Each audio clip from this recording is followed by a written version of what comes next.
Bienvenue à notre méditation quotidienne de la parole de Dieu. En ce 9 mars, les lectures nous parlent de confiance, de fidélité et de discernement. Dieu scrute les cœurs et rend à chacun selon ses actes. Jésus nous rappelle que la vraie vie est dans l'écoute de la parole et dans l'amour concret envers nos frères.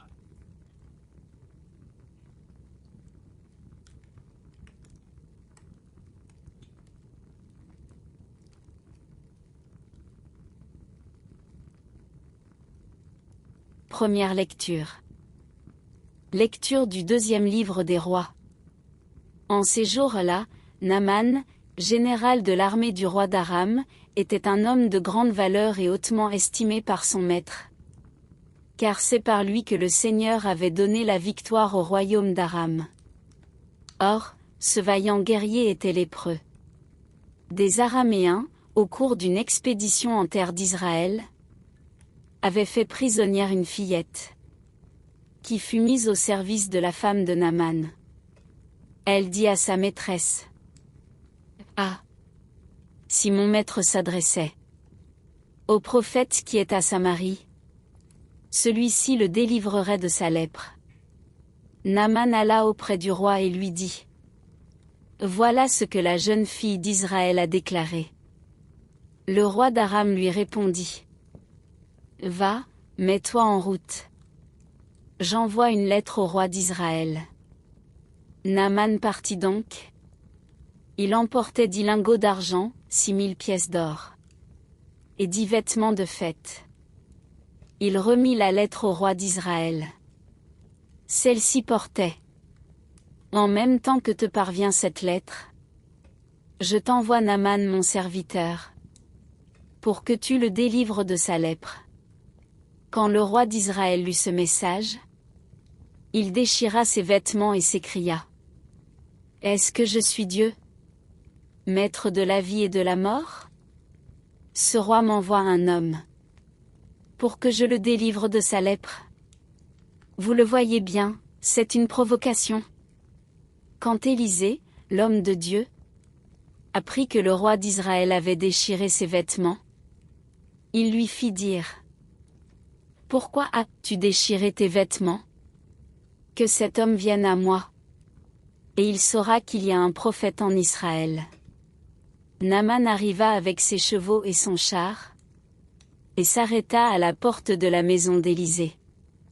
Élisée envoya un messager lui dire: « Va te baigner cette fois dans le Jourdain, et ta chair redeviendra nette, tu seras purifié. » Naaman se mit en colère et s'éloigna en disant: « Je m'étais dit, sûrement il va sortir et se tenir debout pour invoquer le nom du Seigneur son Dieu. » Puis il agitera sa main au-dessus de l'endroit malade et guérira ma lèpre.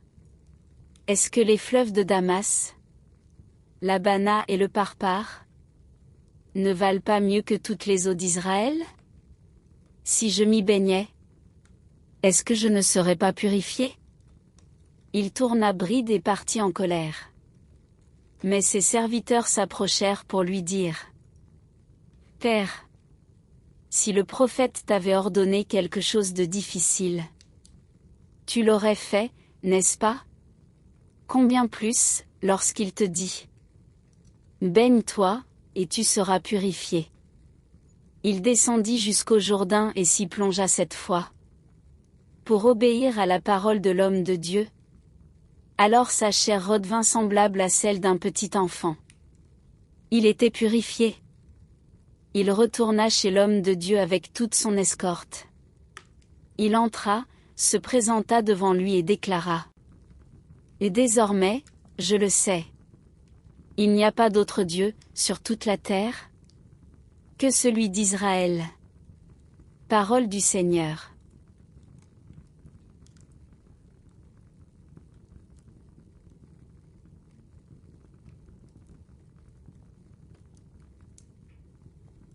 Et maintenant, nous allons faire la lecture du psaume responsorial.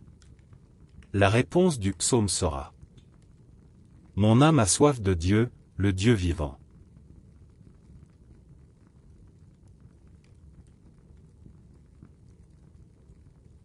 Comme un cerf altéré. Cherche l'eau vive. Ainsi mon âme te cherche. Toi, mon Dieu. Réponse, mon âme a soif de Dieu. Le Dieu vivant. Mon âme a soif de Dieu. Le Dieu vivant. Quand pourrai-je m'avancer? Paraître face à Dieu? Réponse, mon âme a soif de Dieu. Le Dieu vivant. Envoie ta lumière et ta vérité. Qu'elle guide mes pas. Et me conduise à ta montagne sainte, jusqu'en ta demeure. Réponse, mon âme a soif de Dieu. Le Dieu vivant. J'avancerai jusqu'à l'autel de Dieu. Vers Dieu qui est toute ma joie. Je te rendrai grâce avec ma harpe. Dieu, mon Dieu. Réponse, mon âme a soif de Dieu. Le Dieu vivant.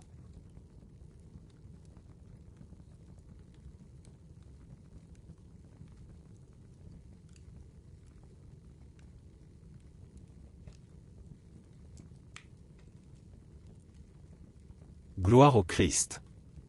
Sagesse éternelle du Dieu vivant. Gloire à toi, Seigneur. J'espère le Seigneur, et j'attends sa parole près du Seigneur et l'amour, l'abondance du rachat. Gloire au Christ. Sagesse éternelle du Dieu vivant. Gloire à toi, Seigneur.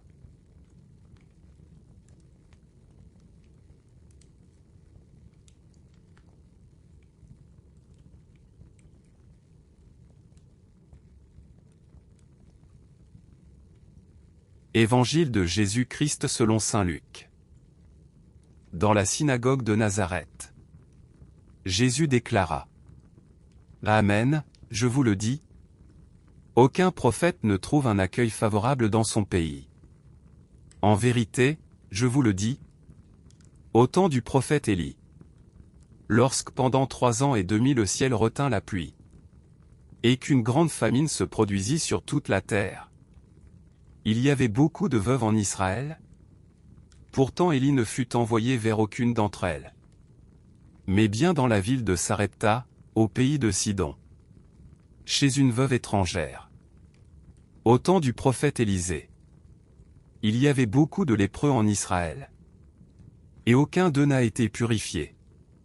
Mais bien Naman le Syrien. À ces mots, dans la synagogue. Tous devinrent furieux. Ils se levèrent, poussèrent Jésus hors de la ville, et le menèrent jusqu'à un escarpement de la colline où leur ville est construite, pour le précipiter en bas. Mais lui, passant au milieu d'eux, allait son chemin. Acclamons la parole de Dieu.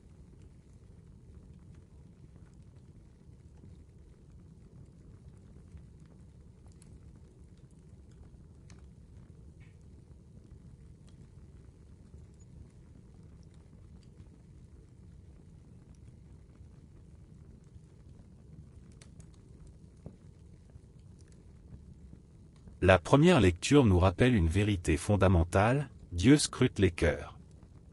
Il connaît nos intentions, nos choix, nos fidélités et nos infidélités. Celui qui met sa confiance dans les hommes est comme un buisson desséché dans le désert, mais celui qui met sa foi dans le Seigneur est comme un arbre planté près des eaux, toujours verdoyant et fécond. Cette image est puissante, elle nous invite à enraciner notre vie dans Dieu, source de vie et de paix. Le psaume reprend cette même idée, le juste est stable, enraciné, fécond, tandis que le méchant est instable, comme la paille balayée par le vent. La fidélité à la loi du Seigneur est une source de bonheur et de stabilité. Dans l'Évangile, Jésus raconte la parabole du riche et de Lazare. Le riche, enfermé dans son confort, ignore le pauvre à sa porte. Après la mort, les rôles s'inversent, Lazare est consolé, le riche est tourmenté. Jésus nous rappelle que la vraie vie est dans l'écoute de la parole et dans la charité envers les pauvres. La richesse sans compassion conduit à la perdition, mais l'amour et la fidélité conduisent à la vie éternelle. Aujourd'hui, la parole nous invite à examiner nos cœurs. Où plaçons-nous notre confiance? Dans les hommes, dans les biens matériels, ou dans le Seigneur? Sommes-nous attentifs aux pauvres à notre porte? La fidélité à Dieu et la charité envers nos frères sont les chemins qui mènent à la vie.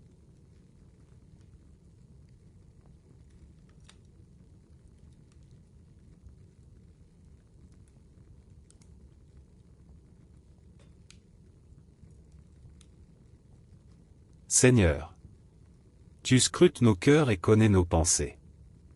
Aide-nous à mettre notre confiance en toi seul. Comme un arbre planté près des eaux. Délivre-nous de l'orgueil et de l'égoïsme. Ouvre nos yeux pour voir les pauvres à notre porte. Et rends-nous généreux dans l'amour. Fais de nous des témoins de ta parole. Et conduis-nous vers la vie éternelle. Amen.